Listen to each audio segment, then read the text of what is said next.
Hello hello hello. आइए दोस्तों, कहानी पर गौर करते हैं। देखिए, आज करवा चौथ का दिन है और आज के दिन हर सुहागन औरत व्रत रखती है अपने पति की लंबी उम्र के लिए। वाह रे किस्मत! अभी हाल ही में इसके बाबूजी की वर्दी उतर गई, इसकी मां खत्म हो गई, इसका सहारा देने वाला केवल इसका पति मंगल सिंह था, जो कि आज इसके पति को इसके सगे भाई ने ही मार दिया। वाह रे किस्मत! देखिए, जिस करवा चौथ के दिन हर औरत अपने पति की लंबी उम्र की कामना करती है, उसी करवा चौथ के दिन आज इसके पति को इसके भाई ने ही मार दिया है। ये बात इसको मालूम नहीं है। ये करवा पूजने के लिए तैयार होती है, शौक श्रृंगार करती है। उधर से एक गांव के रहने वाली गंगा नाम को बताती है। फिर देखिए दोनों में क्या बातें होती है, दोस्तों गौर कीजिएगा। क्या मेरे भजन, आज मैं सुबह से बढ़ती हूँ, न जाने क्या बात है, अभी तक स्वामी ड्यूटी से नहीं आए। मैं कितनी तो लपूंगी, माता रानी वो कहीं भी हो, उन्हें कुछ न हो तो मैं हो राशि तेरी जाती हो, मैं हो राशि तेरी जाती हो, तुम नहीं मेरी राशि हो, मैं जब बच्चे भी हूँ, मैं सुहागन हूँ, मैं जब बच्चे भी हूँ, मैं सुहागन हूँ।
घबराई हुई मेरे पास दौड़ती हुई आई।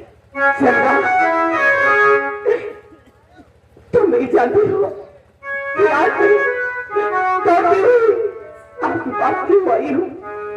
हाँ चंदा, आज मैं जाने क्या बात है, मुझे मुझे तुम्हारी बदली सी भी देखी नहीं जाती चंदा। हाँ चंदा, गंगा, ये तो क्या कह रही है? देख, आज करवा चौथ का दिन है। हर एक माता बहने अपने पति के लिए लंबी उम्र की कामना करती हैं। क्या तूने करवा नहीं पड़ता था? चंदा, मैंने भी करवा चौथ का व्रत रखा है, लेकिन चंदा, ये आपकी भोली भाई सूरत देखकर मुझे रोना आता है चंदा, मुझे रोना आता है। बता गंगा, तुझे क्या हुआ है जो पैदा जैसे मेरे पास दौड़ती हुई आई? अच्छा, बात क्या है? चंदा, कैसे बताऊं तुम्हें और कैसे कहूं तुझे, मेरी कुछ समझ में नहीं आता है। तुम्हारी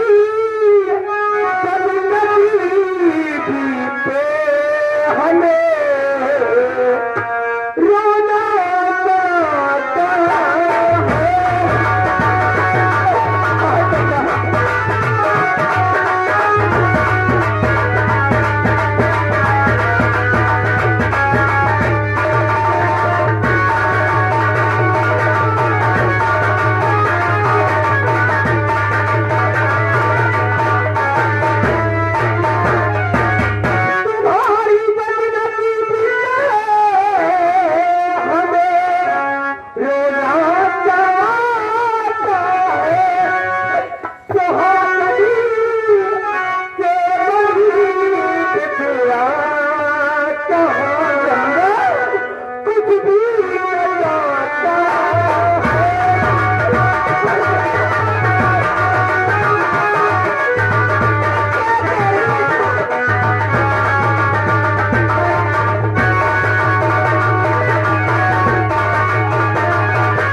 क्योंकि बदनसीबी ने आज तुम्हें विवाह करने से मजबूर किया है। तो मैं तेरा सिंदूर पहन देती हूँ और तुझे विधवा बना देती हूँ। तुझे विधवा बना देती हूँ।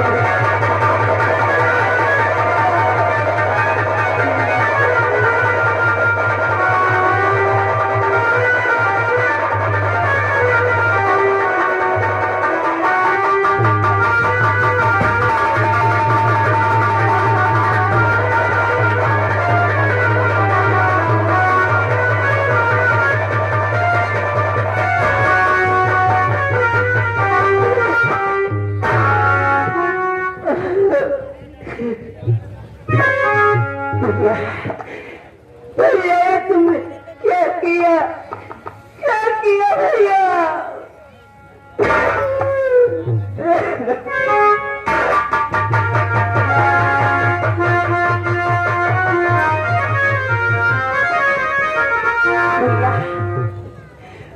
उठो उठो, मेरे पास आओ मेरे भाई। तुम्हारी चंदा बहन जो तुमसे पूछने जा रही, मुझे बताओ भैया, ये सब तुमने कैसा किया भैया? भैया आप जिस समय ड्यूटी जाने लगे थे, अपनी चंदा बहन से कह रहा था कि बहन, जो मैं ड्यूटी से वापस आऊंगा तो तेरे लिए एक ऐसा हसीन तोहफा ला करके दूंगा कि तू उम्र भर नहीं भूलेगी। ये मुझे तोहफा मुझे ला करके दिए, मुझे तोहफा है ना भैया।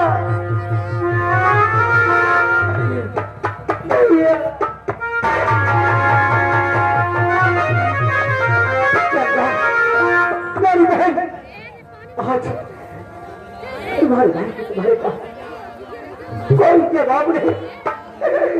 मुझे माफ कर दो मेरी बहन, मेरी बातों को जवाब दीजिए भैया। मुझे माफ करो बहन तुम्हें।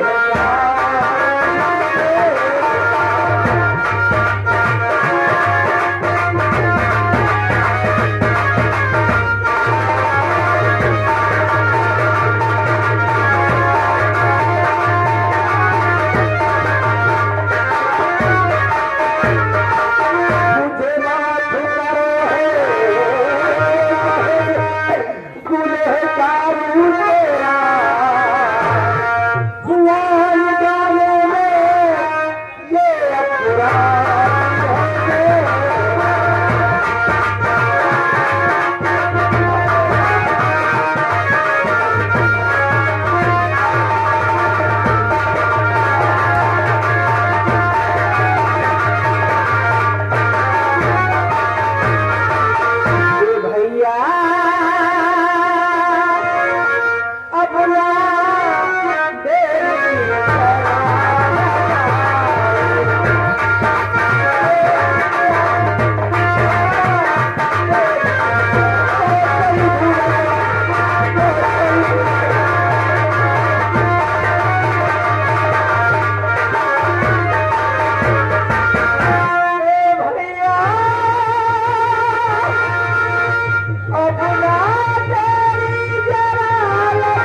बड़ी भूल हो गई। मेरी बहन मुझे माफ कर दो भैया। मैंने कौन सी ऐसी गलती की थी भैया? कई संसार से मेरा सुहाग गुजार दिया तुमने। बताओ भैया। बहुत बड़ी भूल हो गई, बहुत बड़ी भूल हो गई। मुझे कुछ नहीं चाहिए भैया। जब मेरा सुहाग संसार में नहीं है तो किसके लिए इन हाथों में चूड़ियां पहनूंगी? किसके लिए मांग में सिंदूर डालूंगी मैं? भैया छुड़ा दो मेरे मांग का सिंदूर। तो इन हाथों की चूड़ियां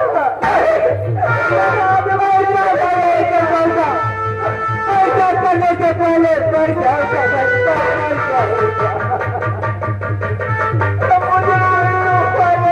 मुझे कोई तोहफा नहीं चाहिए। मैं नहीं कर पाऊंगा भैया तुम्हें तेरी चंदा बहन की सौगंध दी भैया।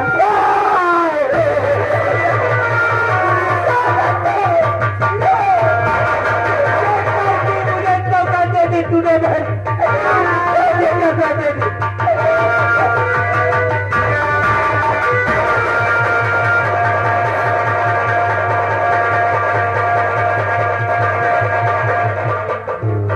मुझे माफ कर दो, मुझे माफ कर देना बहन, मुझे माफ कर देना।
प्यारे भाइयों, सीन पर गौर करने की बात है।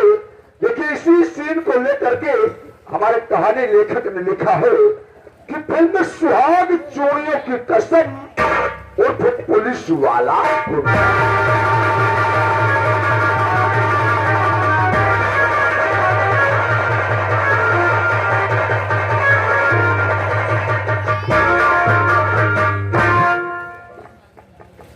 अरे दादाजी, बड़े मुन्ना, ये हम कहा देख रहे हैं भाई?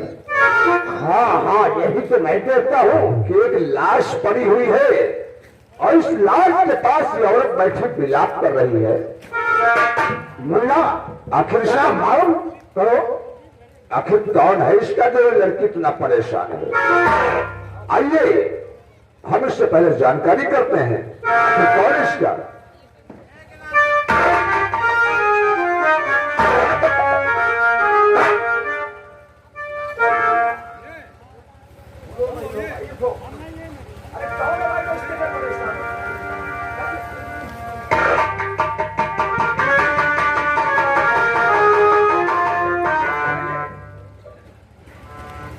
ये मेरे पति हैं और मुझे छोड़ के इस दुनिया से बहुत दूर चले गए।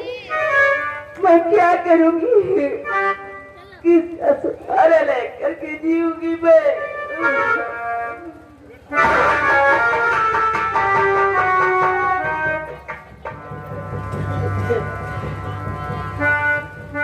वारे भगवान, वारे भगवान। इस संसार में लोग कहते हैं कि ईश्वर बड़ा दयालु होता है। हाँ दादाजी। लेकिन मुझे तो लगता है मुन्ना, जितना बड़ा कमीना ये भगवान है, इससे बड़ा कमीना और दूसरा कोई नहीं है। ये तो एकदम सच कह रहे दादाजी, बिल्कुल सच है। अरे जरा बेचारी पर नजर डालो, कितनी कम उम्र में बेचारी विधवा हो गई। बहुत कम उम्र है दादाजी। अरे भगवान, अरे भगवान, अरे तुझे ऐसा नहीं करना था। इस बेचारी के साथ में तूने बहुत बड़ी नाइंसाफी कर लिया है। ओ बिटिया, मैं जानता हूं तुम्हारे ऊपर मुसीबत का पहाड़ टूट पड़ा है। हाँ दादाजी।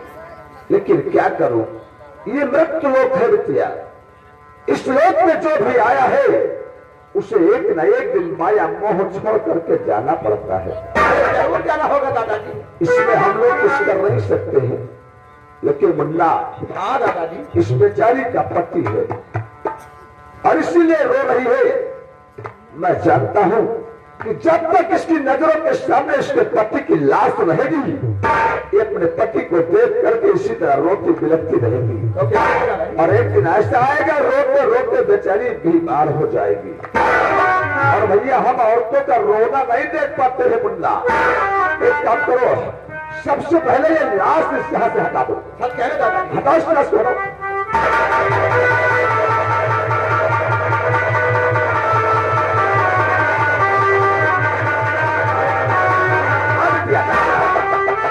क्या कर रही हो?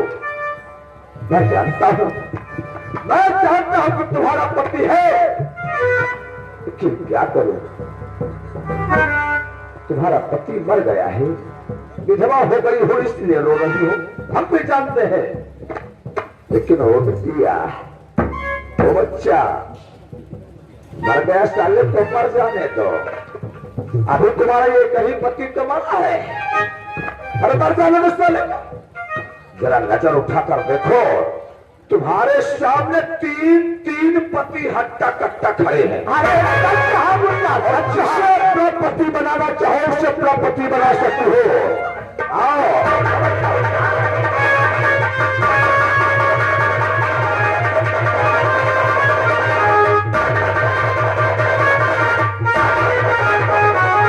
पति परेशान है।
साली माँ बहन तक पहुंच गई। तुझे नहीं मालूम है कि हमारे परिवार में साला चौथा आज तक पैदा ही नहीं हुआ और ना होने की संभावना है। हम सिर्फ 3 भाई हैं, 3। अब तीनों भाई अभी तक कुंवारे हैं, किसी की शादी भी नहीं हुई। बल्कि हम लोग भूखा धो हैं। मुन्ना, एक काम करो, ये पति के लिए परेशानी विधवा हो गई, इसलिए अगर हम इसे सुहागन बना दे तो कैसा रहेगा? तो बहुत सुंदर बजाओ।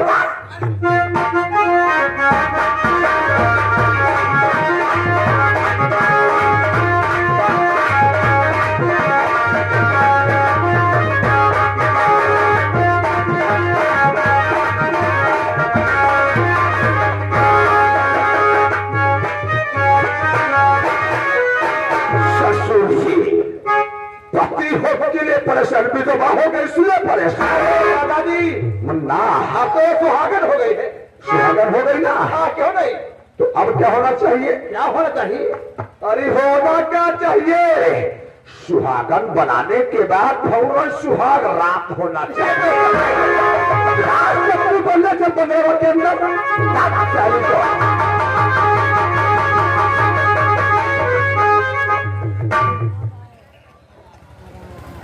ए भैया, हम जानते हैं भाई आप लोग भी बड़े खुश होंगे है कि मंत्री अभी तक कुंवारा था और कुंवारा हो, पर इसमें कहने की कोई बात थोड़ी है। लेकिन आज भाई बड़ा सुहाना अवसर है।